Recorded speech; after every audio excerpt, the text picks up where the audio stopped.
하고 시작하겠습니다. 사랑의 아버지 하나님 감사합니다. 오늘도 우리에게 새 날을 허락하여 주셔서 주님을 함께 예배하고 높일 수 있게 해주심에 감사드립니다.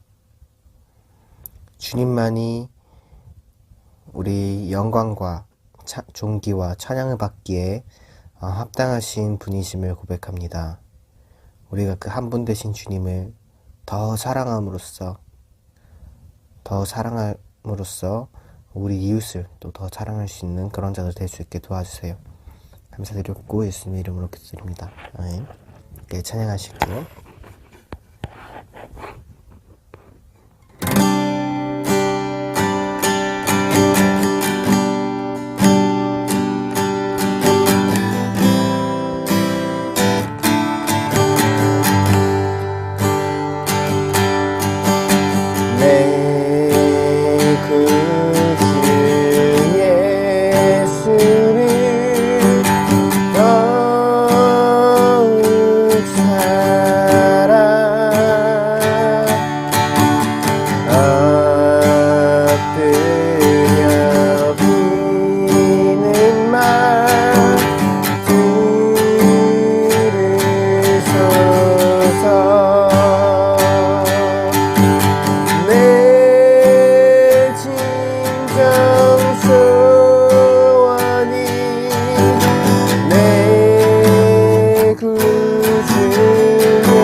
떠날 때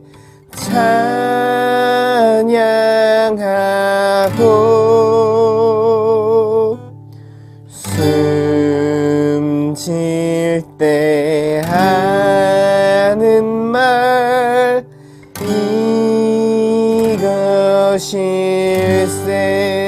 이것일세. 다만 내 비는 말 내 구주 예수를 더욱 사랑 더욱 사랑.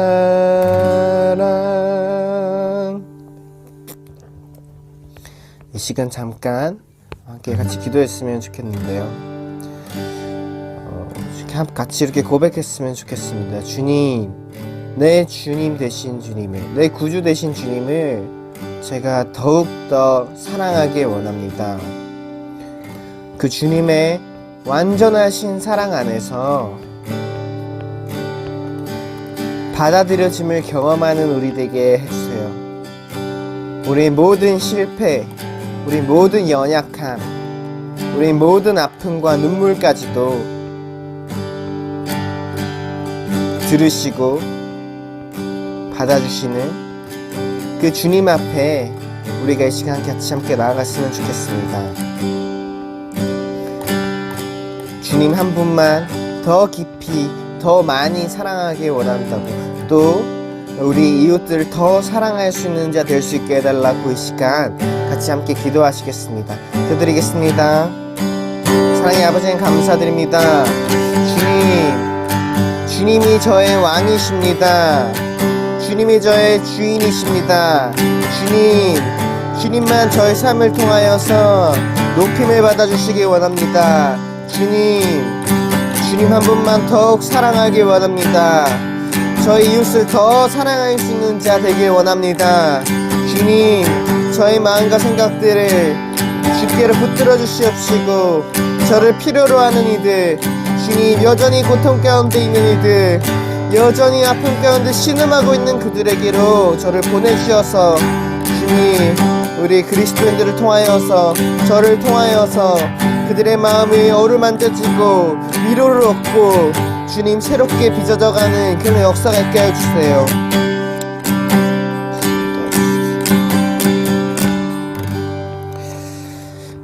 사랑의 아버지 하나님 감사합니다. 예수 그리스도의 그 사랑을 알게 하는 삶으로 우리를 불러주심에 감사드립니다. 우리가 주님 한 분 더 깊이 사랑하길 원합니다. 우리 이웃을 더 깊이 사랑할 수 있는 자들 되길 원합니다. 주님, 우리를 필요로 하는 곳에 여전히 아픔과 신음이 가득한 그곳에 우리가 있게 해주세요. 그리하여서 마음이 상한 자, 소외된 자, 억울한 자들이 저를 포함한 그리스도인들을 통하여 위로를 얻고 새 힘을 얻는 그런 인생 될 수 있게 도와주세요. 감사드렸고 예수님의 이름으로 기도드립니다. 아멘. 이 시간 사도신경으로 우리 신앙을 고백하겠습니다. 나는 전능하신 아버지 하나님, 천지의 창조주를 믿습니다. 나는 그의 유일하신 아들, 우리 주 예수 그리스도를 믿습니다.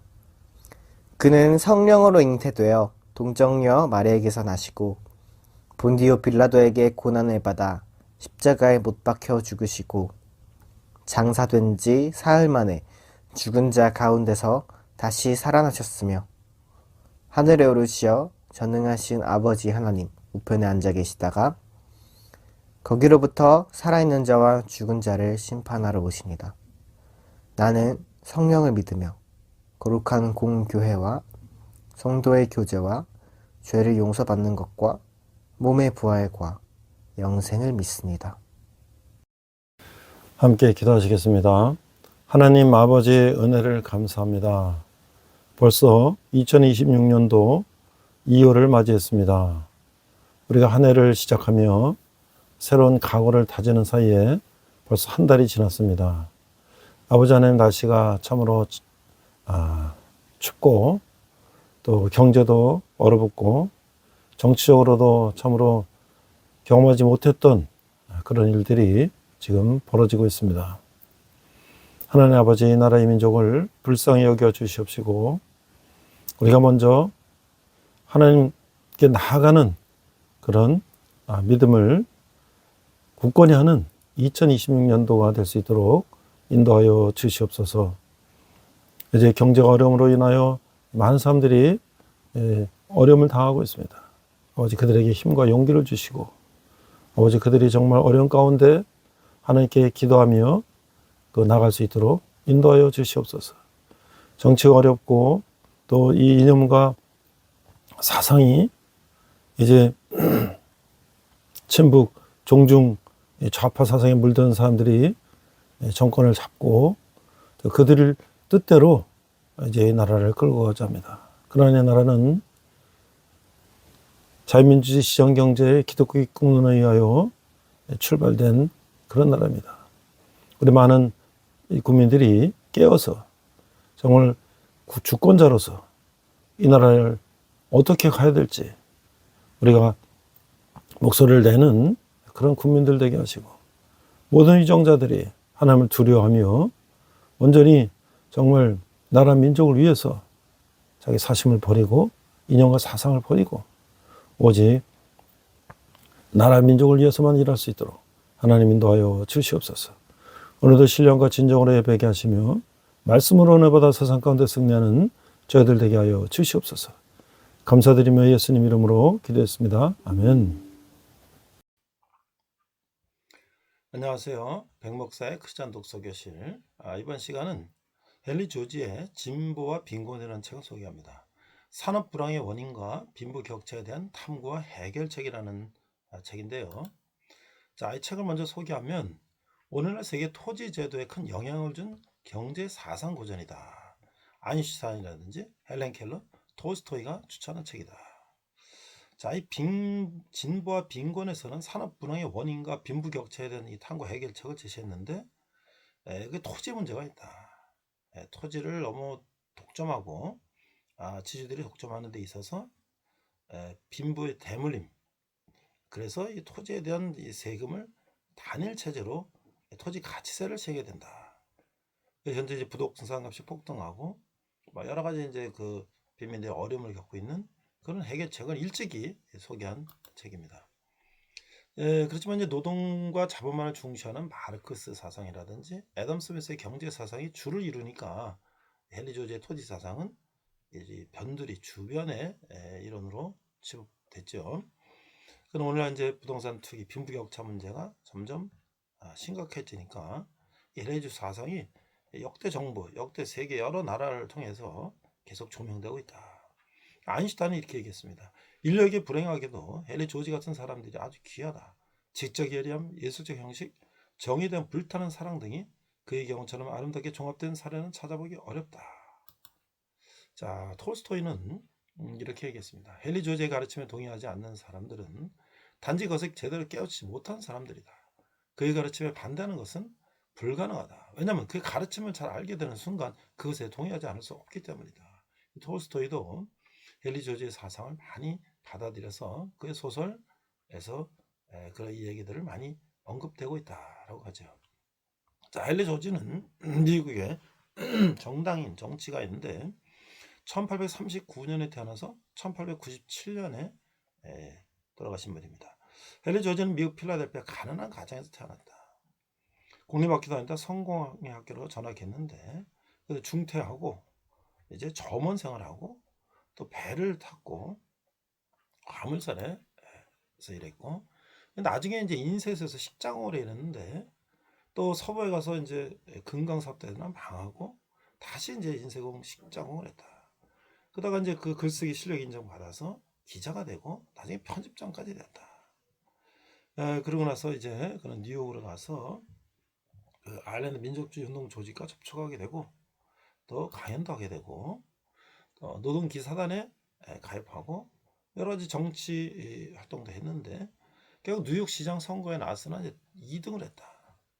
그래서 결국 그 선거에 대한 여러 과로 후유증으로 인해서 뇌졸중으로 2번 쓰러졌는데 결국 58세로 이제 사망했다. 자, 헨리 조지는 가난한 집안에서 태어났지만 가난과 맞서 싸우면서 가난을 퇴치할 수 있는 방법을 연구했는데 그것이 진보와 빈곤이라는 책으로 발표돼서 세상에 알려졌다. 소개하고 있습니다.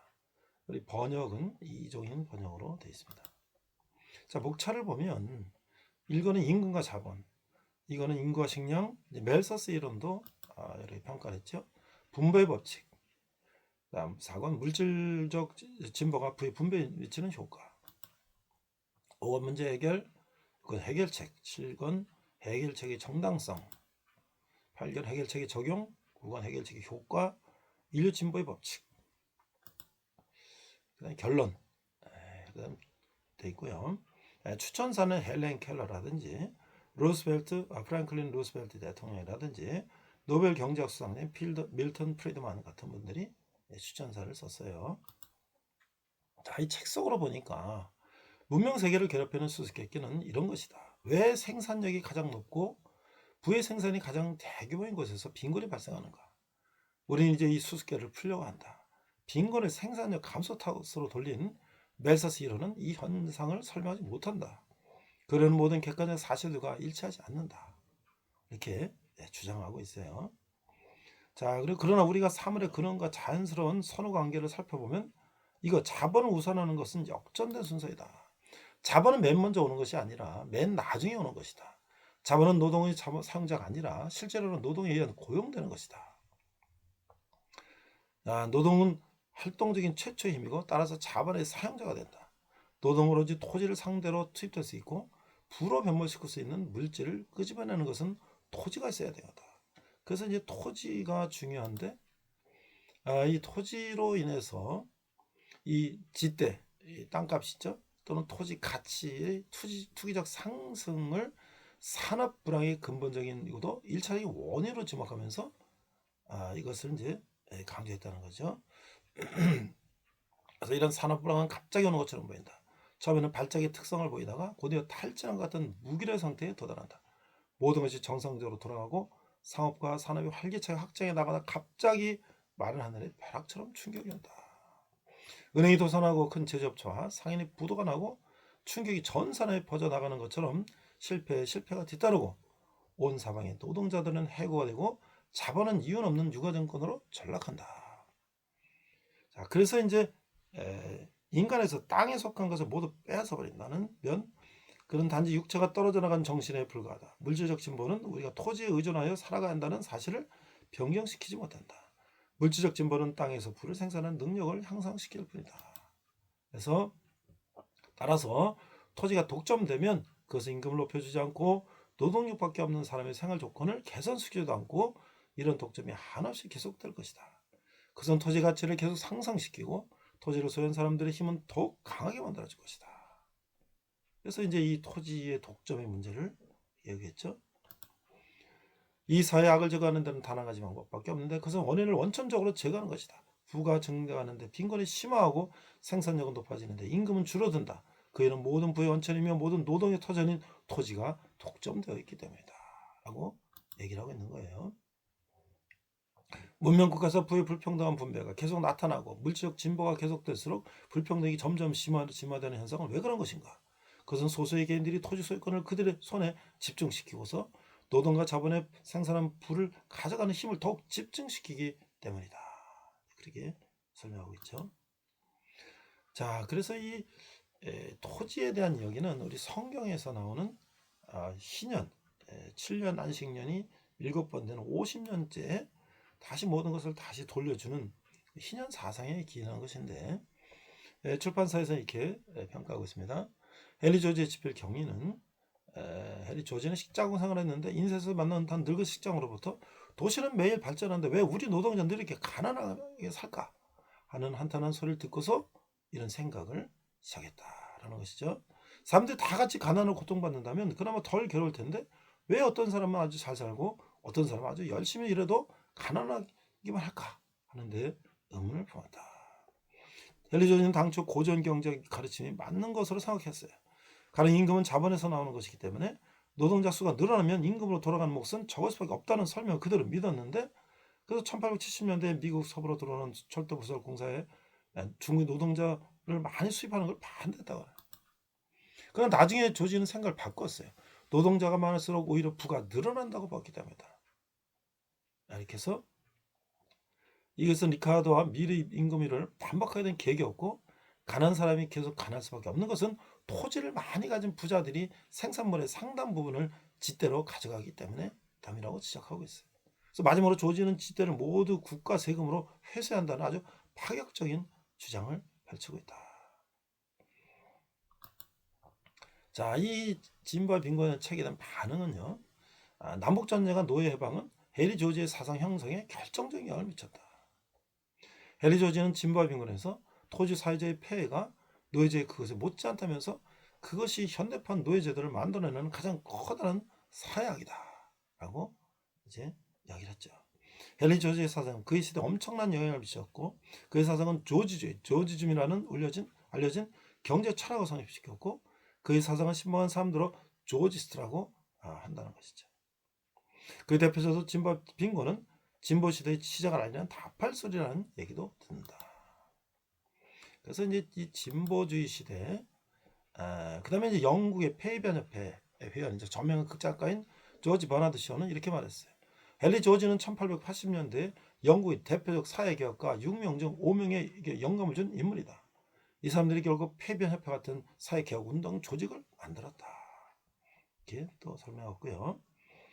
그래서 그는 정교 집안에서 성장했지만 10대 시절 종교회를 느끼고 종교에서 이탈했다가 50세에 다시 종교로 회의한. 그래서 그의 사상들은 톨스토이의 고백록 이런 것에 잘 나타나 있다. 톨스토이는 그를 감명을 받고 그의 인생 독본과 그의 소설 부활에서도 헨리조의 사상과 글들을 언급하고 있다. 자, 그 다음에 헨리조의 사상의 핵심은 무엇인가? 헨리 조지는 당시의 정치 경제학에서 널리 받아들여지는 분배 이론을 검토했어요. 그것은 생산의 3요소인 노동, 자본, 토지 사이에서 생산물이 분배되는 방식을 설명한 이론인데 그 결과 조지는 임금, 이윤, 지대에 대한 통설이 모두 미흡뿐만 아니라 서로 연결되지 않고 있다고 진단했던 것이죠. 자, 그래서 이제 그런 이제 아담스라든지 그런 이론에 대한 어떤 문제점을 또 지적하고 그렇다고 해서 이게 공산주의를 따르는 것도 아니에요. 칼 마르크스 이론과도 또 다른 그런 이론이고 토지에 초점을 맞춘 그런 이론이라고 하는 것이죠. 그래서 앞에 이제 그 헨리 조지가 문제점을 지적한 이야기들을 이 책에서는 쭉 설명하고 있어요. 자, 헨리 조지, 칼 마르크스. 헨리 조지 이런 경제 사상은 현행 경제 제도에 대하여 획기적인 도전을 걸어오는 것이었는데 노동자의 권익을 획기적으로 개선시키려 한다는 점에서는 칼 마르크스의 사상과 닮은 점이 있다. 자, 마르크스는 개인이 자본을 소유하는 것을 철폐해야 한다고 주장했다. 자본가는 노동의 비용을 실제 노동의 가치로 유지하여 그 차익을 챙겨서 자본으로 축적한다. 노동의 생산률을 높여주는 기계류와 건물 등도 실은 노동자에게 돌아갈 몫을 자본가가 챙겨서 사드는 것이기 때문에 자본가는 그런 기계류와 건물을 자신의 것이라고 주장할 수 없다. 그래서 마르크스는 결국 자본은 노동의 착취에 지나지 않는다고 본다. 하지만 마르크스 주장에도 허점이 있죠. 그런 생산기술 확대로 커다란 이윤이 실현되어 그 대가가 자본과 노동자 모두에게 만족스럽게 돌아갈 수 있는 방법도 있음을 아예 무시해버렸다. 그렇죠? 마르크스는 노동자 편에서 모든 걸 생각했지만 그런 사용자, 자본가들도 그런 빈부의 격차를 해소할 수 있는 또 노력을 하는 것이죠. 그래서 서구의 자본주의 사회는 강력한 노조를 형함으로써 자본과 일방적 수탈을 억제하고 이런 분배가 어느 정도 이루어지는 쪽으로 진화했던 것이다. 그렇기 때문에 이 조지가 마르크스와 다른 점은 전면적인 생산수단의 회수가 아니라 개인이 토지를 소유하는 데서 나오는 지대만 폐지하고도 주장했다는 거예요. 그래서 헨리 조지가 지금 토지를 사약으로 지목하고 있으므로 그의 사상을 가리켜 토지 사회주의다. 이렇게 설명하고 있는 것이죠. 자, 그래서 헨리 조지의 사상에 대한 찬반이 있는데요. 헨리 조지의 사상이 비판적인 사람들은 다니스의 주장이 별 호소력이 없다고 주장해요. 다니스는 과거의 무질서한 조세제에 대한 하나의 반발로서 주장할 수는 있었으나 오늘날 실제적인 효과는 없다. 물론 이제 세금 방법에 있어서는 여러 문제가 있을 수도 있죠. 조지가 캘리포니아, 샌프란시스코 주위의 환경을 관찰하고 또 몇 가지 전제들만 가지고 내놓은 다니스의 주장은 오늘의 현실과는 맞지 않는다라고 평가하기도 하죠. 자, 그럼 반면에 그 자정을 지지하는 조지스트들은 이런 주장을 하고 있어요. 단일세만으로 국가행정 비용을 모두 감당할 수 없다는 것이 밝혀졌다고 해서 조지가 지적했던 1차적 원인인 현상, 즉 부동산 투기와 불로소득을 해결하는 시도마저도 잘못된 것이라고는 볼 수가 없다라고 하는 거예요. 오늘 부동산의 불로소득을 세금으로 환수해야 한다는 조지의 주장은 오히려 더 큰 호소력을 갖게 되었다고 하는 것이죠. 자, 이 결론입니다. 경제학 책을 처음 읽는 독자라면 이 찬반 양론을 접하고 두 입장이 모두 그럴듯하게 보여서 선뜻 어느 한편에 손을 들어주기 어렵다고 하는 것이죠. 아무튼 오늘 한국 사회가 돌아간 상황을 보면서 빈부격차의 최대 원인은 부동산 투기한 불로소득이고 이것을 해결하지 않는 사회 정의의 구현은 유한하다는 헨리 조지의 주장은 여전히 유효하다라고 생각되는 것이죠. 그래서 많은 나라들이, 세계 많은 나라들이 토지 공개념이라는 것, 또 이 토지에 대한 독점을 규제하고 어떤 그 토지 상승에 의한 집가 상승에 의한 부의 대물림, 또 이 가난의 대물림을 방지하는 그런 노력을 하는 것에 있어서 이 헨리 조지의 사상은 상당히 큰 기여를 하고 있다. 또 우리나라도 역대 정부에서 토지 공개념 개념을 도입하고 그런 여러 가지 제도를 만든 것도 이 조지의 이 토지에 대한 그 공적인 개념을 많이 이제 반영한 것이다 라고 할 수가 있겠습니다. 이상 백목사의 크리스천 독서교실이었습니다. 네, 오늘은 레이기 두 번째 시간으로서 구별된 삶에 대한 하나님의 지침, 헨리 조지라는 부제를 가지고 말씀을 나누고자 합니다. Today is the Leviticus, the second week. Today's title is God's instructions for separate life. The Bible's title is the Henry George. 오늘 본문은요, 레위기 25장 23절입니다. 자, 한 절 읽도록 하겠습니다. 토지를 영구히 팔지 말 것은 토지는 다 내 것임이니라. 너희는 거류민이요 동거하는 자로서 나와 함께 있느니라. Leviticus 25:23. The land must not be sold permanently, because the land is mine, and you reside in my land as foreigners and strangers. 자, 우리가 거룩한 삶을 살아가도록 이 정결법을 주신 하나님. 우리 레위기는요, 이 성경에서 말하는 이 거룩함은 꼭 구별됨입니다. 모든 죄악된 것들로부터 구별되는 것이죠. 하나님은 하나님의 백성들이 주위에 죄악된 사람들이나 악한 풍속들로부터 구별되기를 원하셨어요. 이스라엘 백성들은 애굽의 이방 문화에서 벗어났지만 앞으로 가나안 땅에 이방 문화에 둘러싸이게 될 것인데, 하나님은 이스라엘 백성들이 죄악된 삶의 모든 양식들을 버리시기를 원하셨어요. 오늘 하나님을 믿는 우리도 구별된 삶을 살아야 하는 것이에요. 나아가 거룩하신 하나님에 대한 진리를 불신자들에게 증거해야 하는 거예요.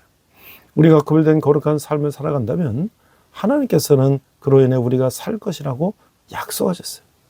하나님의 거룩하심을 본받아 우리도 이 죄악된 세상에서 구별된 거룩한 삶을 살아가도록 해야 된다는 거예요. The first, God who gives us the law of purity to live a holy life.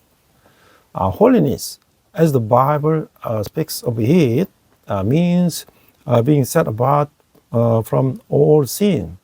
God wanted His people to be set apart from the sinful people and evil customs around them. The Israelites had escaped the pagan culture of Egypt, but they would soon be surrounded by the pagan culture of the Canaan. God wanted the Israelites to abandon all sinful ways of life. Today, we who believe in God must also live lives of distinction. Furthermore, we must bear witness to unbelievers about the truths about the holy God. God has promised that if we live lives of the distinction and holiness, we will live lives of the distinction and holiness of following God's holiness. We too must live lives of distinction and holiness in this sinful world. 그래서 이제 이 11장에서 레위기 11장에서 15장에 나오는 정한 음식과 부정한 음식에 대한 규례는, 또 문둥병에 대한 이 규례, 그리고 또 유출병에 대한 규례는 이게 바로 공중보건에 대한 것이죠. 18장에 나와서 이방인의 문란한 성습관에 대비하기 위한 성생활에 대한 교훈도 있고요. 19장 20장은 이웃과 바른 관계에 대한 규례를 가르쳐주는 거예요. 이런 것들은 앞으로 이스라엘 백성들이 가나안 땅을 정복할 때 이미 형성된 그곳의 이방 문화에 무방비 상태로 노출되어 하나님의 백성으로서 정체성을 잃지 않도록 그 지침을 주신 것이다. 이렇듯 하나님 나라가 이루어지기 위해서는 그 백성들이 세속과 섞이지 않고 그 정체성을 유지할 뿐만 아니라 이방 문화의 현장에 하나님의 사랑과 공의의 문화를 심어야 하는 선지자적 사명도 함께 있음을 말해주고 있는 거예요. 구약에 있어서 구별된 삶은 규례를 지키는 단순 수동적인 순종적 삶이죠.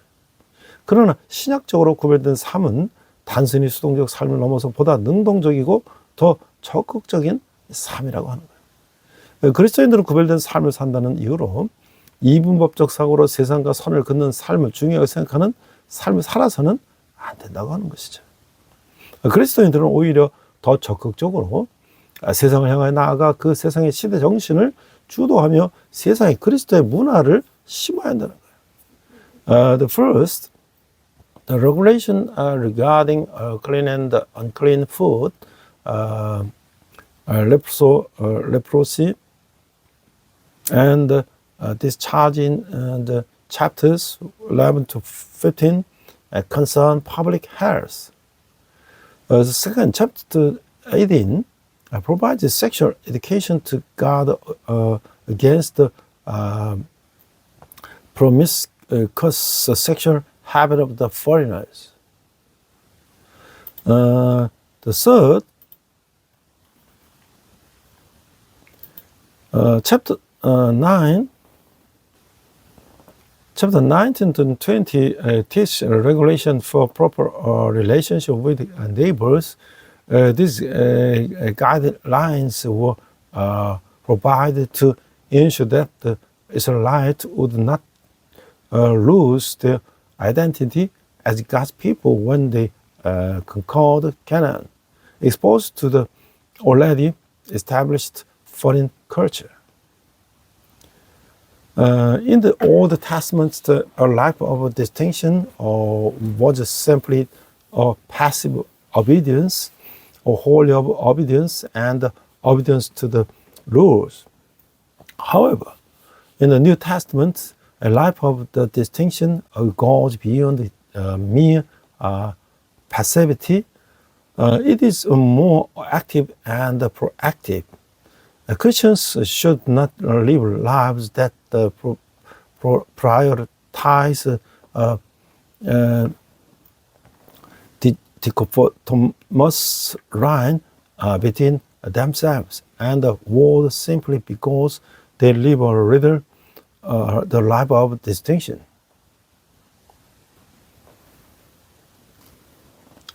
Instead, Christians should actively engage with the world, reading its zeitgeist and planting the culture of the Christ in it. 자, 사도행전 17장 6절 하절에서 천하를 어렵게 하는 이 사람들이 여기도 이름에. 그러니까 이 구절에서 초대교회 시절의 이방인들은 그리스도인들을 천하를 어지럽게 하던 그런 사람들. 그래서 세상을 뒤집은 사람들이라는 뜻이죠. 그리스도의 문화로 세상을 바꿔놨다는 것이죠. 그래서 13장, 14장은 죄의 상징으로서 문둥병을 말하고 있어요. 예수님은 지상 사역에서 이 문둥병을 고쳐주셨죠. 16, 17장은 속죄와 관련해서 제사와 피에 관한 규례에 대해서 언급하고 있어요.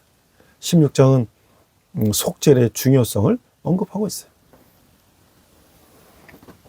Acts 17, 6b, these men who have caused trouble all over the world have now come here. It is a passage that Gentiles of the early church referred to Christians as these men. The English Bible refers to them as these men who have caused trouble all over the world. This refers to those who turned the world upside down. They transformed world culture into the culture of Christ. The form, chapter 13 to 14, speak of leprosy as a symbol of sin. Jesus healed leprosy during his earthly ministry. The 5, chapter 16 to 17, discuss the regulation regarding sacrifice and the blood of relation to atonement. Chapter 16 mentions the importance of the Day of Atonement. 이 속죄일은요, 유대인들 그 욤 키프르, the Day of Atonement라고 해서 오늘날에도 지키는 절기예요. 대제사장이 1년에 한 번 지성소에 들어가서 속죄함을 받는 의식을 치르는 날이죠.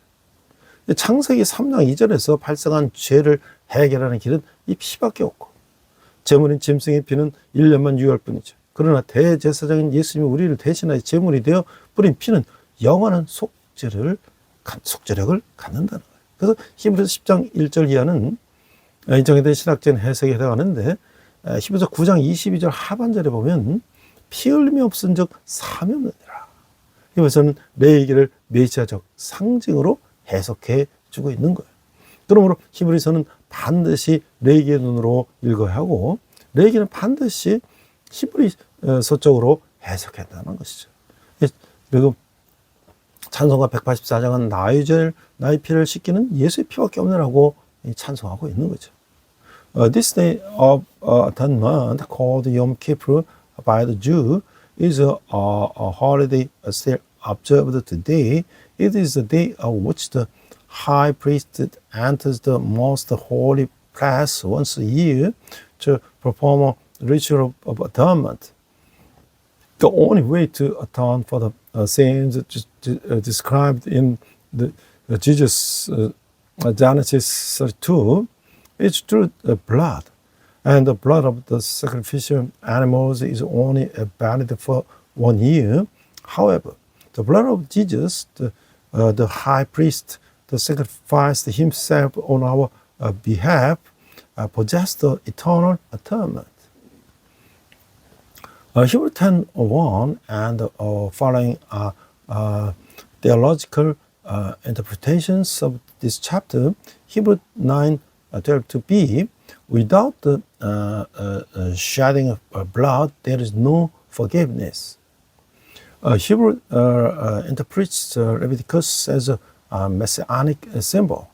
Therefore, Hebrew must be read through the range of the Leviticus, and the Leviticus must be interpreted within the range of Hebrew. Hymn 184 sings, "Nothing washes away my blood but the blood of Jesus." 자, 희생양이란 무엇인가? 16장에서요. 한 제비는 여호와를 위하고 한 제비는 아사셀을 위하여, 레위기 16장 8절에 보면 염소 중 한 마리는 사람들의 속죄제물로 바치기 위해서, 염소 중 한 마리는 사막의 사람들의 속죄제물로 바치기 위해서 죽였어요.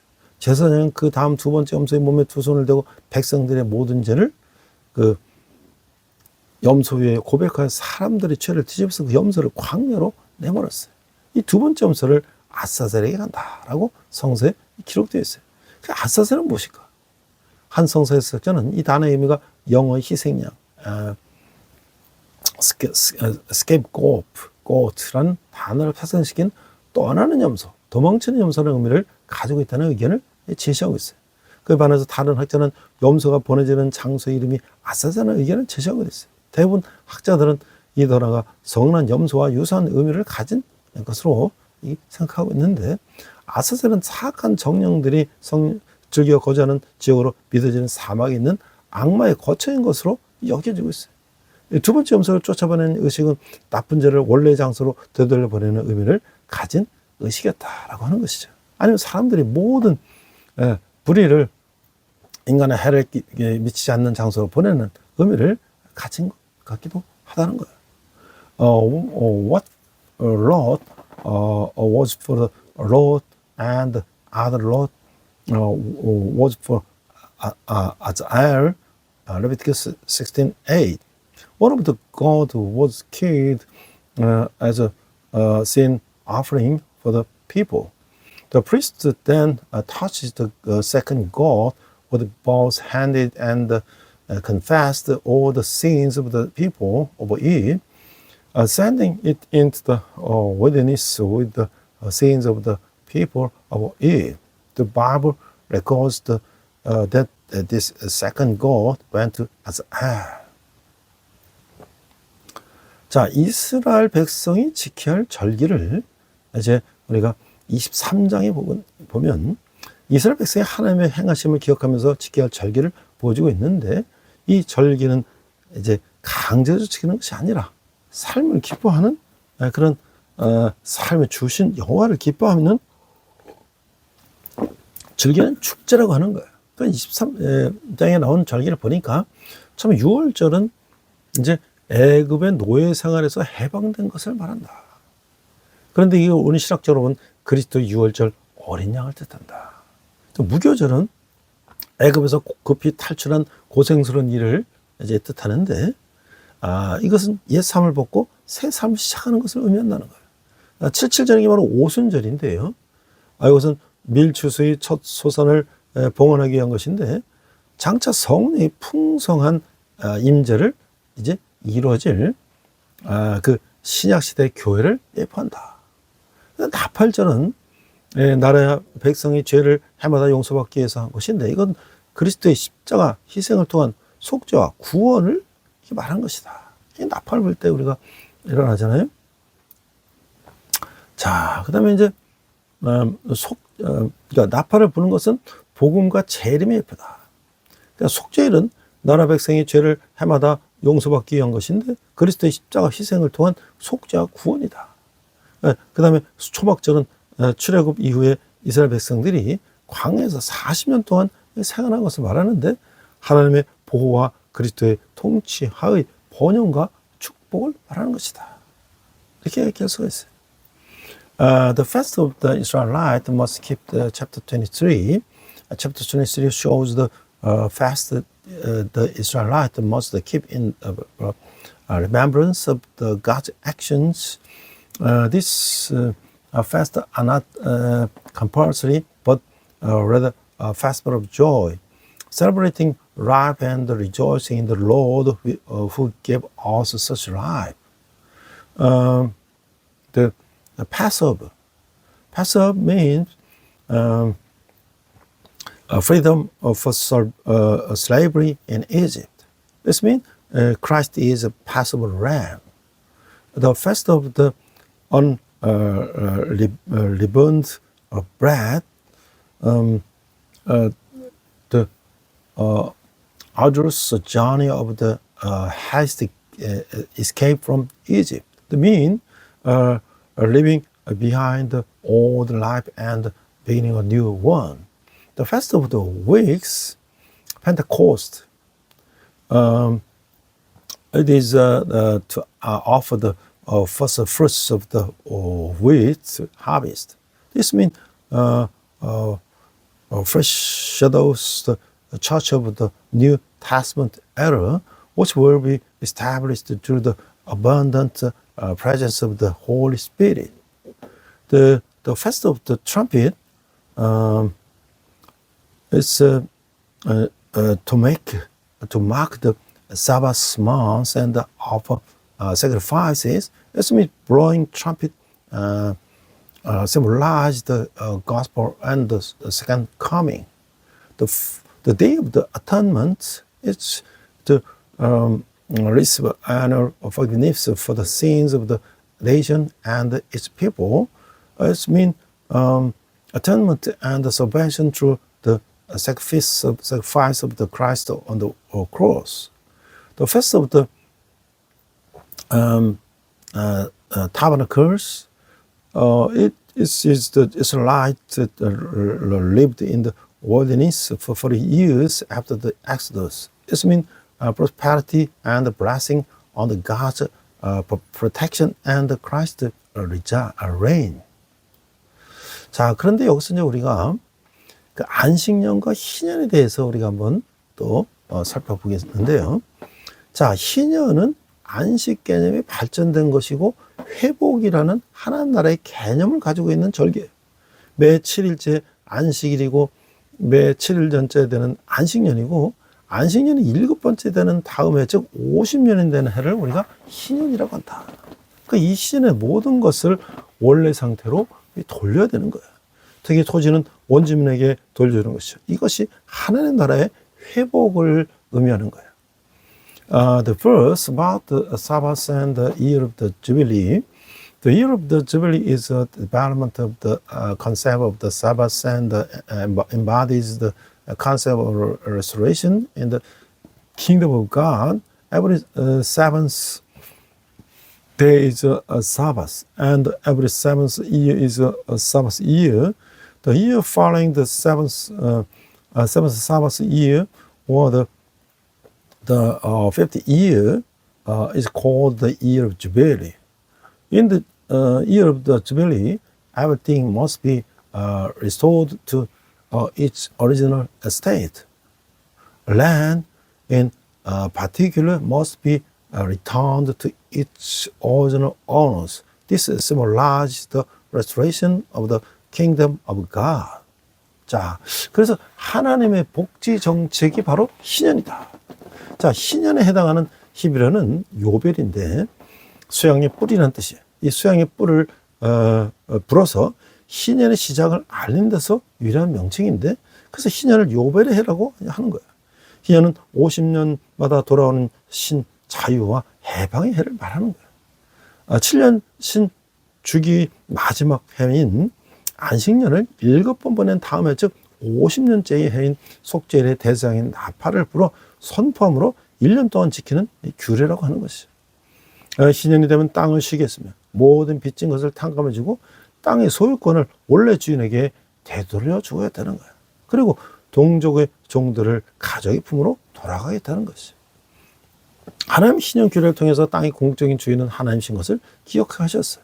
또한 이스라엘 백성도 자신들이 애굽에서 노예 살던 자들이었던 것을 기억하고 그들을 구원하신 분이 하나님이신 것을 기억하도록 하셨다는 거예요. 그리고 각 지파가 분배된 땅을 보존하게 하심으로 이스라엘 공동체를 보존하기 위한 뜻도 있었던 거죠. 하나님은 가난한 사람들을 돌보시는 진정한 하늘 아버지심도 희년 규례에서 알게 해주신다는 거예요. 에방의 해인 희년은 이사야의 은혜의 해 신의 날로 선포됐으며 예수님이 오심으로 죄와 죽음의 노예로 사는 인간들에게 참된 자유와 해방의 희년을 이루셨다. 그러므로 예수 그리스도의 영원한 희년을 맞아 살아가는 우리는 희년 규례를 통해서 가난한 이웃에게 행하길 원하시는 말씀에 순종하여 살아가야 된다.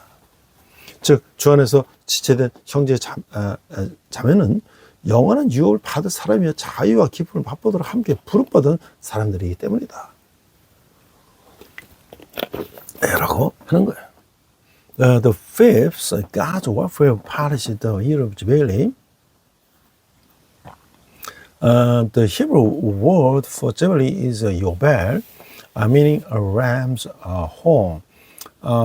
Its name comes from the blowing of a ram's horn, which signals the beginning of the Jubilee year. Therefore, the Jubilee is also called the year of Yobel.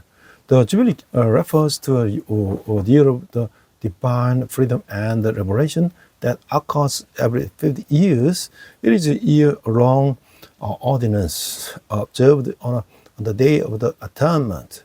The year following the seventh Sabbath year, the final year of the Sabbath year cycle, the fifth year, the year following the seventh Sabbath year is marked by the high priest blowing a trumpet. During the Jubilee, the land was to rest, all debt was to be forgiven, and the land was to be returned to its original owners. The slaves of the Israelites were to be returned to their families.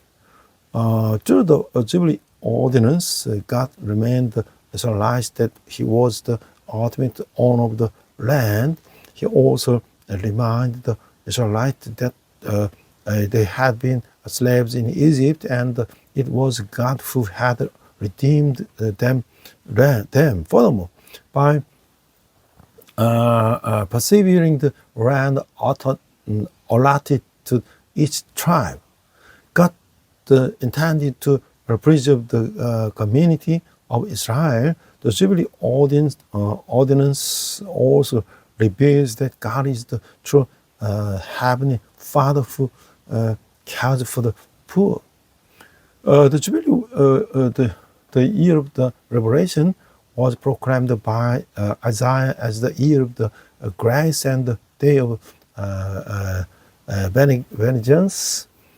With the coming of Jesus, He brought true freedom and liberation to humanity, enslaved to sin and death.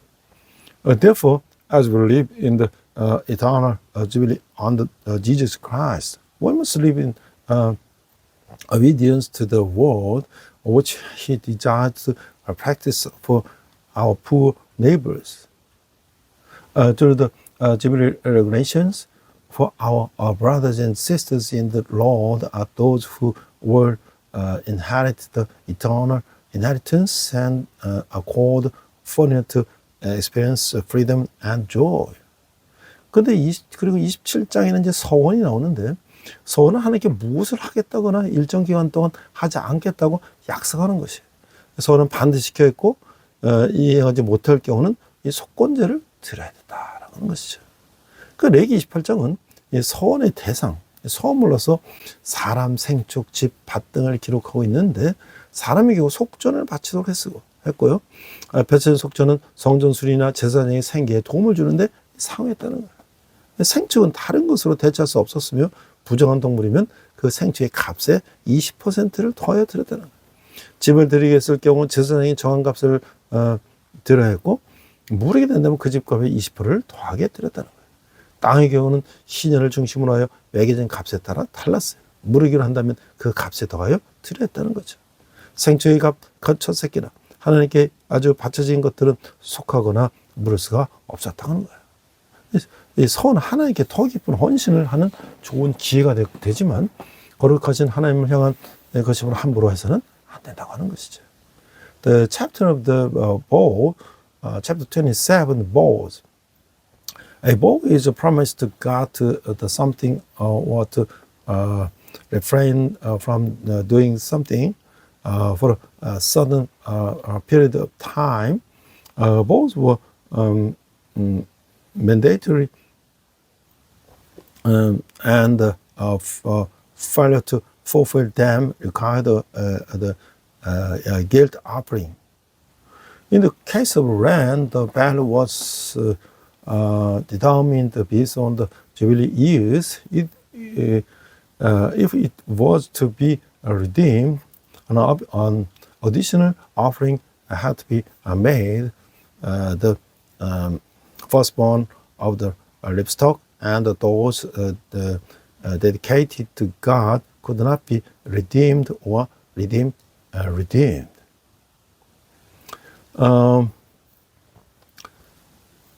그 성경에서 우리가 토지의 문제가 이제 나오고 있죠. 그 토지에 대한 성경의 말씀의 기본 전제는 토지를 영영히 파지 말 것은 토지는 다 내 것입니다. 너희는 나그네요 우고하는 자로서 나와 함께 있느니라. 이 말씀이세요. 선지자들은 이 가르침을 계속해서 더 강하게 선포했어요. 그 레위기 토지법은 현실적으로 이스라엘이 가나안 땅을 침공한다는 사실과 그 땅을 제국과 하나님이 주신 상속물로 나눠 가진 다음 자손 되도록 물려준다는 사실에 기초하고 있어요. 레위기 15장에 따르면 토지 소유자가 원한다고 해도 팔 수가 없고 희년까지는 임대는 가능하지만 성경 자체에는 임대라는 단어가 없어요. 판단한 단어를 임대의 뜻으로 이제 쓰는데 성경으로 비춰볼 때 전 시대의 토지 매매는 분명히 정상거래가 아닌 범죄이다 라고 말할 수가 있는 거예요. 최초로 토지법이 언급된 것은 민수기 36장인데 250년이 흐른 뒤에도 토지권이 상실되는 일은 일어나지 않았던 듯 싶어요. 신유는 계속 선포되고 시행되고 있어요. 사울과 다윗 시대에도 땅을 정복하여 합법적으로 제사를 모았어요. 역사상 27장 25절에 다윗 왕이 영지에 대해 나열하지 되지만 정확한 소재와 취득 경위는 나오지 않아요. The land issue in the Bible, the fundamental promise of the Bible's verse on land is the land shall not be sold in perpetuity. For the land is mine. You are strangers and the sojourners with me. The prophet continue to proclaim this teaching with the 7 great force. The land laws of the Leviticus are based on the reality that Israel would invade Canaan and divide the land by lot as an inheritance given by God, which would then be passed down to descendants. According to Leviticus 25, a landowner cannot share their land even if they so desire, but can lease it until the year of the Jubilee. However, the word lease does not appear in the Bible itself. The word self is used to mean rent. In light of the Bible, modern rent sales are clearly not legitimate the transactions but criminal acts. 자, 이 토지법을 계약한 악명 높은 아합이 있었는데 아합은 사무엘의 엄정한 경고대로 그 일로 인해 이스라엘 역사에서 최악의 폭군이라는 오명을 안게 됐어요. 거의 모든 문명의 초기 단계는 땅이 인간에게 필수 불가결한 조건이며 자유로운 토지 사용권이 인간에게 기본권에 속한다는 인식이 있게 마련이죠. 성경의 기업 개념은 중요한데 그것은 토지가 하나님의 소임을 의미하는 거예요. 토지의 보유자는 후손들에게 토지를 물려준다는 인식 아래 하나님으로부터 그 사용권을 부여받는 것이죠. 신약에서는 구약 율법을 첨가하지 않았고 고치지도 않았으며 율법을 다른 시각에서 다루고 있을 뿐인데 하나님께서는 그 백성이 지키지 못한 율법을 폐지하시는 것이 아니라 그 율법들을 그들의 마음에 쓰시며 그분의 영을 그들 안에 두시고 그들을 위해 임하게 하셔서 외부에 강제 없이 지킬 수 있게 하겠노라고 약속한 것이라는 것이죠. 예수께서 당신의 말이 모두 영적인 말임을 설명해서 노력한 적은 전혀 없다는 거예요. There was the famous king Ahab, or revised the land law as Samuel had warned Ahab. For this act earned him the notoriety of being the worst tyrant in Israel's history. In the early stage of the almost every citizen civilization, there is a recognition that land is essential to human existence and that the right to free use of land is a fundamental human right. 자, 우리가 이제 토지 공개념이라는 것을 우리가 한번 생각해 볼 텐데요. 토지의 소유와 처분은 공공이익에서 적절히 제한할 수 있다는 개념인데, 자, 토지 소유권이 절대적이라는 사상에 대해 반대하는 개념이에요. 그 일반적으로 자본주의 경제에서는 소유권의 불가침을 인정한 기반에 의해서 경제가 운영돼요. 그런데 토지의 경우는 가용 면적이 상대적으로 제한되고 토의 소지와 토지를 사용하려는 욕구는 점차적으로 증가함으로 인해서 공급이 항상적으로 수요에 미달할 가능성이 있게 되는 것이죠. 그 한국의 경우에도 특히 독점적인 소유 때문에 더 문제가 됐어요. 이에 따라 토지에 대한 투기 현상이 잠재적으로 항상 존재하죠. 이러한 문제로 인해서 토지가 공공재라는 생각을 바탕을 두고 기존의 토지 소유권 절대 사상의 변화를 가하는 개념이 토지 공개념이다라는 거예요. 헌법 122조는 이에 따라서 국가는 토지 소유권에 대해서 법률이 정하는 바에 따라 제한과 의무를 갈 수 있다고 규정하고 있어요. 뿐만 아니라 민법 제2조는 개인의 소유권이라도 권리는 남용하지 못한다고 규정하고 있고, 동법 212조에서는 개인의 소유권이라도 정당한 이익이 있는 범위 내에서는 이제 행사해야 한다고 규정하고 있어요.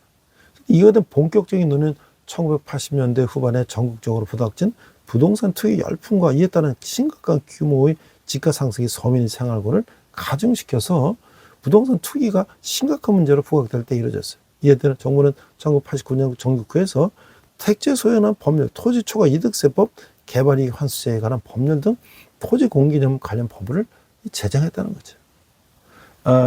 The land public concept, the concept of the ownership and the disposal of the land can be appropriately restricted for the public interest. This concept opposes the idea that the land ownership is absolute. Generally, in the capitalist economy, the economy operates on the basis of the recognizing the inviolability of a property right. However, in the case of land, the available area is relatively limited. and the desire of own and use land gradually increases, creating the possibility that supply will always fall short of demand. This is particularly problematic in Korea due to monopolistic ownership. Accordingly, land speculation was potentially present. To address this issue, the concept of the public land ownership based on the idea that land is public good is a concept that challenges the existing absolute land ownership ideology. 자, 그래서 이제 여기에 대해서 이제 세계적으로 생각한 사람이 누구냐면 이 헨리 조지라는 사람이 이 진보와 빈곤의 책에서 이런 주장을 했어요. 자, 헨리 조지는 미국 경제학자이고 유명한 사회활동가인데 그는 평생 토지 문제에 대해서 연구와 토지개혁 운동의 전파에 전력을 다했어요. 1879년에 출판된 그의 책 진보와 빈곤은 출판되자마자 이 당시 토지개혁의 제창자들에게 끊임없는 감동과 흥분을 가져다 줬고 그에 따라 그의 명성 역시 크게 떨쳐졌어요. 그의 영향 아래 토지개혁을 전파하고 선동하는 여러 가지 조직과 단체들이 곳곳에 서졌어요. 미국에서는 비교적 유명한 단체 자유토지협회가 영국에서는 영국토지회복동맹, 후에 영국 집값 과세동맹으로 이름을 고쳤는데 이게 세워졌어요. 그럼 미국에서는 전국 단일세 동맹을 발기해서 조직하여 적극적으로 단일 집값세, 싱글 텍스 이런 것을 이것이 이제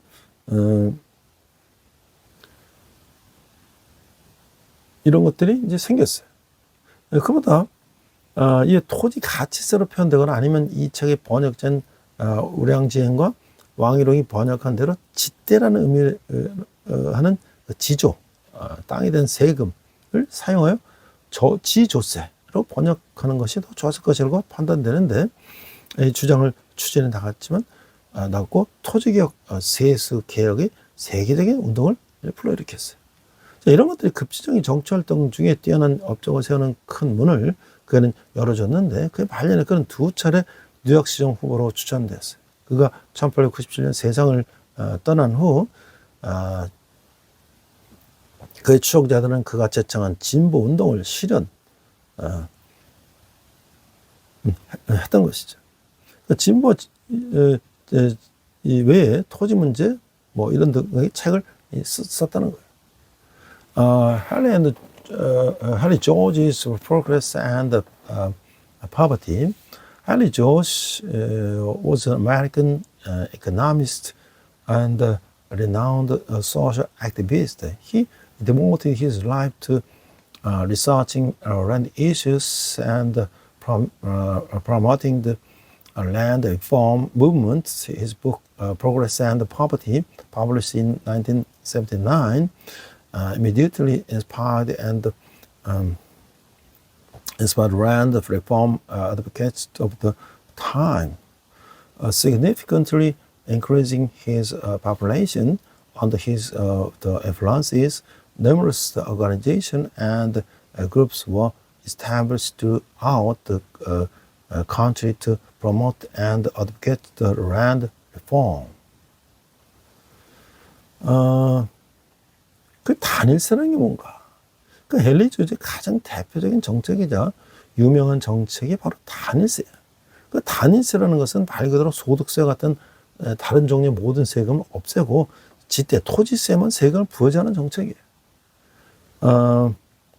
이렇게 단일세 주장하게 되는 이유는 당시 상황과 자신의 환경 탓이기도 하는데 이제 이 산업혁명이 일어나기 전에는 대다수 사람들은 삶이 거의 비슷비슷했어요. 그런데 산업혁명이 일어나고 부의 축적이 이루어지면서 빈부의 격차가 일어나게 되죠.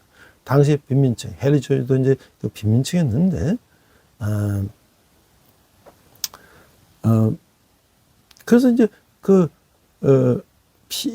아주 빈부의 격차가 일어나는 이유가 무엇일까 고민하는 차에 그가 생각하는 것이 땅을 소유하고 있는 사람들은 그것이 일을 하지 않아도 돈을 벌어들이고 아무것도 가지 못한 이들은 열심히 일해도 가난해서 벗어날 수 없다는 것을 깨닫게 되는 거예요. 지대가는 세금만 나라에서 걷어들이고 열심히 일해서 벌어들인 소득에만 세금을 부과하자는 탄핵세를 주장하게 되는 것이죠. 덧붙여 말하면 이런 빈자의 편에서 소득의 재물을 외치던 헨리 조지는 당시 막스의 좌파로 많이 오인되게 됐어요. 하지만 구분하자면 큰 정부를 주장하는 좌파와 작은 정부를 주장하는 시장주의에 맡기는 우파성의 중간 형태가 아닐까 생각이 된다는 거예요. 이거 어디까지나 이제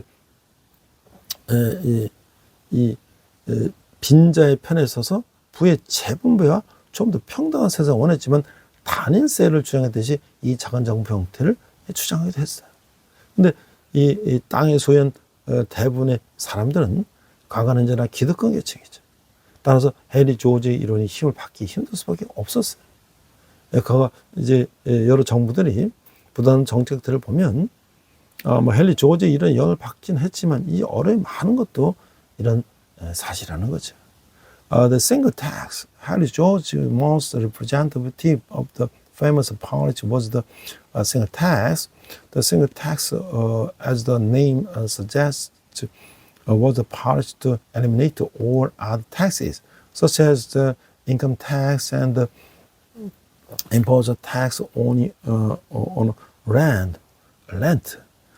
His advocacy for this single tax stemmed from the circumstances of the time and his own circumstances.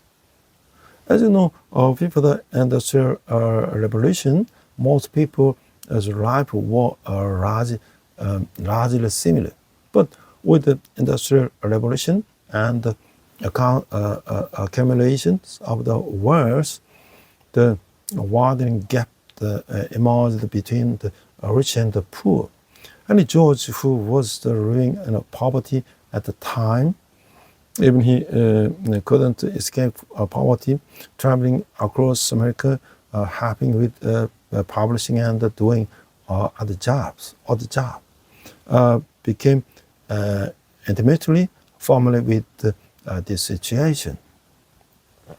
So while pondering the response for this gap between rich and poor, he realized that those who owned land could earn money without working, while those who owned nothing could not escape poverty, no matter how hard they worked.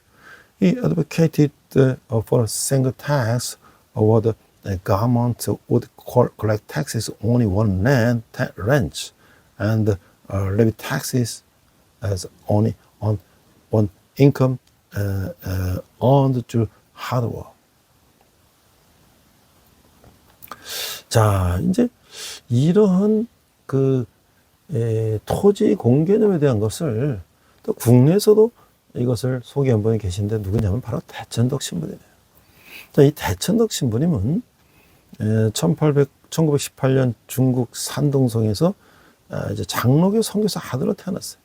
그 중국과 한국에서 성장을 보냈고, 이제 한국에 이제 성공의 신부로 이제 오셨어요. 그래서 한국 전쟁으로 피폐해진 이 성미갈 신학교 성공대학을 재건해 달라는 그 요청으로 1957년에 한국에 왔고, 이제 그 신학 원장을 하다가 이제 사임하고, 강원도 태백에다가 전기불도 들어오지 않고 척박한 땅 강원도 태백에다가 이제 예수원이는 이 기도원을 세웠어요. 그래서 그런 할아버지는 토리스트부터 시작한 성령론과 헨리 조지 원리의 토대를 둔 이 경제를 및 공동체가 하는 가르침을 그 치열한 삶과 함께 한국의 그리스도인들에게 깊은 영향을 끼쳤어요. 그 저서는 대천덕 자서전 뭐 등등 대천덕 신부가 말하는 토지의 경제장애 뭐 이런 것들이 있어요. The father 대천덕, born in 1918, Jinan, Shandong province, China. He studied the sociology education in the Davidson College and the theology in Princeton Theological Seminary in the United States, and he gained experience working as a construction worker and a sailor. He later transferred to the Episcopal Church and studied theology at a Southern University in the United States. He was ordained and placed in 1946 and served as a pastor for 12 years. He came to Korea in 1957 at the request of the Church of the have rebuilt the St. Michael's Theological Seminary, now Sungkonghae University, which had been devastated by the Korean War. Following God's will, he resigned as the dean of the seminary in 1964. The following year, in 1965, to founded the Jesus One Abbey community in Hasam의 황진, now the Tabac, Gangwon-do, the barren land without the electricity, and several right-minded co-workers and his wife Jane Gray Torrey to practice a life of labor and prayer. He lived there until his death on August 2002. His teachings on theology, economics, and community, grounded in the principle of the Henry George and pneumatology, and the grandfather R.A. Torrey Sr. Initiated along with his intense life have had a profound influence on Korean Christians. His major works include the Daejeon Duck's autobiography, The Path of the Pioneer, and so on. 자, 이 대천덕 신부님이 토지 공개점을 얘기한 것을 우리가 잠깐 살펴보면요. 이제 대천덕 신부님이 돌아가신 후에 그 함께 이제 그 공동체를 운영했던 사람들에게 물어봤어요. 예, 첫 번째, 노동하는 것이 기도예요, 기도하는 것이 노동이라는 표가 있는데 그 설명 좀 해주세요. 그랬더니 노동하는 것이 기도예요, 기도하는 것이 노동이라는 것은 베네딕슨에서 사용하는 표현인데, 그럼 정말 기도 가운데서 어떻게 노동이라고 생각할 수 있는가? 저도 여기서 실제적으로 생활하면서 노동을 할 때 우리가 그냥 일에만 전념하는 것이 아니라 일하는 그 정성, 마음을 담아서 하나님께 바쳐야 되는 그 마음, 그것이 사실 어떻게 보면 기도라고 할 수가 있다. 이렇게 이제 얘기를 하고 있어요. 이것은 우리가 중요한 게, 이제 그 토지 공개점에 대한 것인데요. 자, 대천덕 신부님께서는 개인적 영성뿐 아니라 사회적 영성도 강조하셨는데요. 참된 영성은 무엇이라고 생각합니까? 그러니까 저희들이 배우기는 대신부님이 그래서 온전한 복음, 사회적 복음도 한 부분밖에 아니고, 복음적 관점에서 한 부분밖에 아니고 두 개 같이 만나야 세상이 변화시킬 수 있다고 얘기했다는 거예요. 그래서 이제 그런 신부님의 이제 사상들을 쭉 설명하고, 이제 마지막으로 이제 사회적 정의를 위해서 이제 어떤 이제 것을 우리가 할 수 있는가라는 것들을 얘기했을 때, 그는 바로 이제 토지 공개점에 대해서 늘 이 정부나 장관들이나 이런 사람들한테 늘 얘기를 했다고 하는 것이죠. 그래서 그도 역시 그 삶을 그를 신천하면서 그런 삶을 살았다고 하는 것이죠.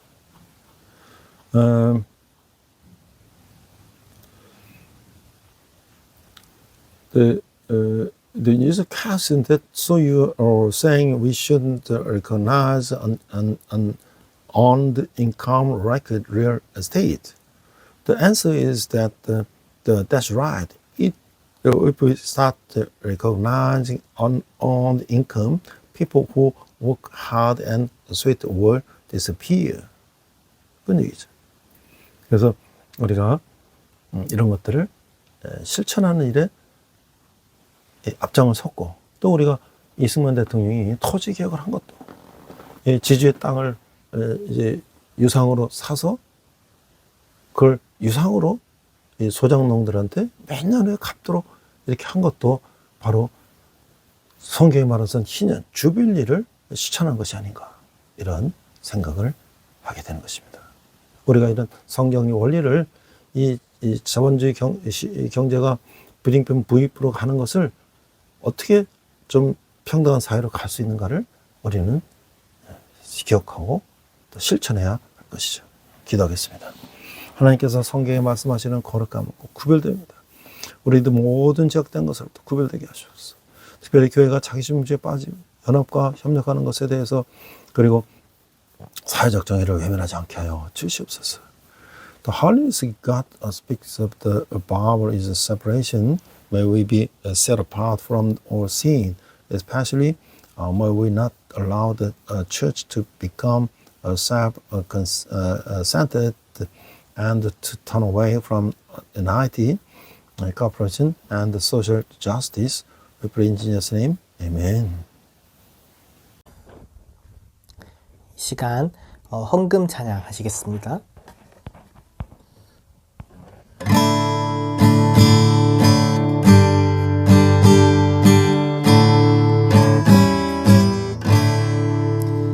내게 있는 모든 것을 아낌없이 드리네.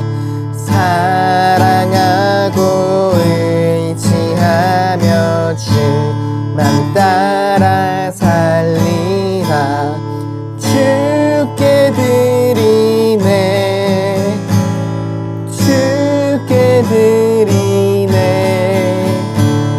사랑하는 구주 앞에 모두 드리네.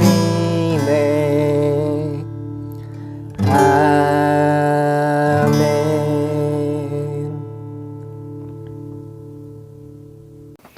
네, 날씨가 많이 추워졌죠. 그럼 벌써 2월달이 됐습니다. 2월초는 우리 절기로는 이제 입춘이 되고 있어요. 봄도 머지 않았습니다. 저는 지난 연말부터 부천에 있는 경민대학교 교육장을 빌려서 이제 주일날 예배를 하고, 주중에는 이제 주일날 성경 통독, 또 금요일날 치유 회복을 위한 기도회를 줌으로 하고 있습니다. 새벽마다는 제가 큐티를 영상과 함께 보내면서 우리 함께 나누고 있는데요. 우리 여러분들이 정말 우리가 함께 예배하실 분들이 계시면 영상 밑에 있는 우리 댓글을 참조하셔서 누구나 같이 예배할 수 있습니다. 저는 또 삶의 부약에는 단순한 재정 원리라는 재정 강의를 하고 있는데요. 첫째는 이제 저축하기, 돈 벌기, 기부하기, 주일 지키고 삶을 지키기, 4부로 되어 있는 책인데, 미국의 유명한 밥 리티시라는 크리스천 재정 전문가가 자기의 경험을, 망했다가 성공한 경험을 쓴 거예요. 여러분들이 관심 있는 분들은 이 댓글을 참조하셔서 2월 7일 우리가 이제 올해 첫 번째 공개 세미나를 경민대학교 부천교육장에서 합니다. 자, 여러분들의 후원은 우리 이웃을 주님께 전하는데 귀양대 사업될 것입니다. 기도하겠습니다. 하나님 아버지 은혜 감사합니다. 귀한 예물을 주님께 드렸습니다.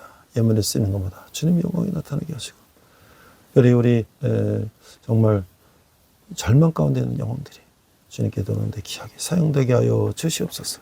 지금은 우리 주 예수 그리스도 은혜와 하나님 아버지의 극진하신 사랑과 성령님의 감화도 역사하시며, 우리가 레기를 통하여서 구별된 삶을 우리에게 하나님께서 말씀하신 우리 개인적인 신앙적인 삶뿐만 아니라 우리 공동체를 어떻게 이 빈익빈 부익부의 이런 고통 속에서 구별할 수 있는지를 함께 고민하고 그 같은 것을 실천하기를 다짐하는 우리 예배된 모든 성도들이, 열방의 백성들과 성의성들이, 특별히 북한에서 고통받는 북한 농부들이 지금부터 영혼들과 함께 하시기를 간절히 축원합니다. 아멘.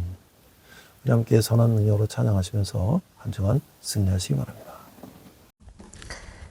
이 시간 함께 결단 찬양 선한 능력으로 부르시겠습니다.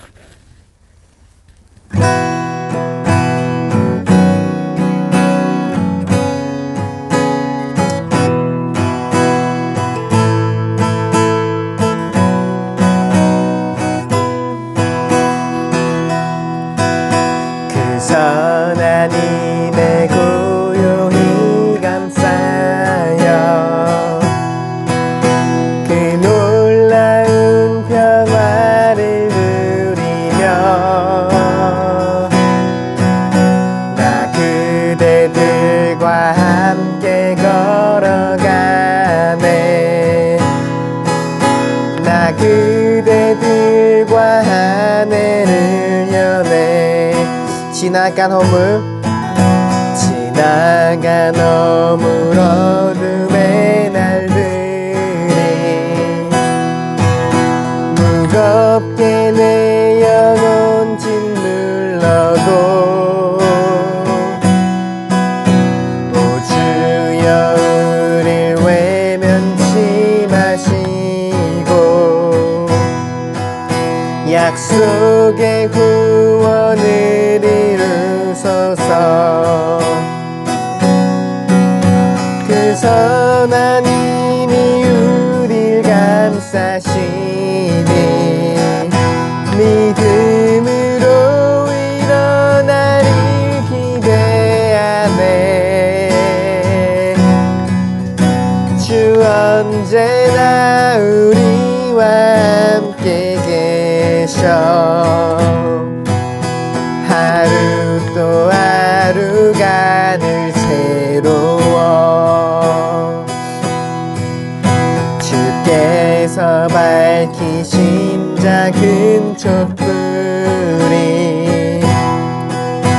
어둠을 헤치고 타오르네.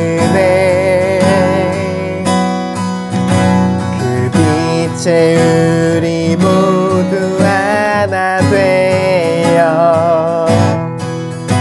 오늘 위에 비추게 하소서. 그 선한 힘이 우리 감싸시니 믿음으로 일어날 일 기대하네.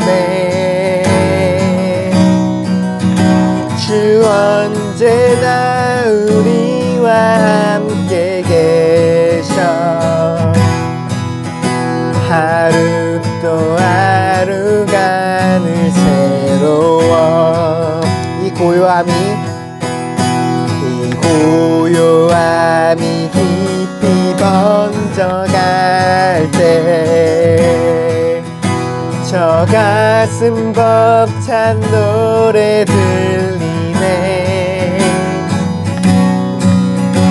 다시 하나가 되게 이끄소서. 당신의 빛이 빛나는 이 밤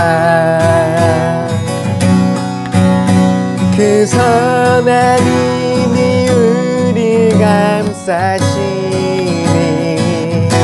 믿음으로 일어나를 기대하네. 주 언제나 우리와 함께 계셔. 하루 또 하루가 늘 새로워. 주 언제나 우리와 함께 계셔. 하루 또 하루가 늘 새로워. 주님과 동행하는 복된 한 주 되시길 축복합니다.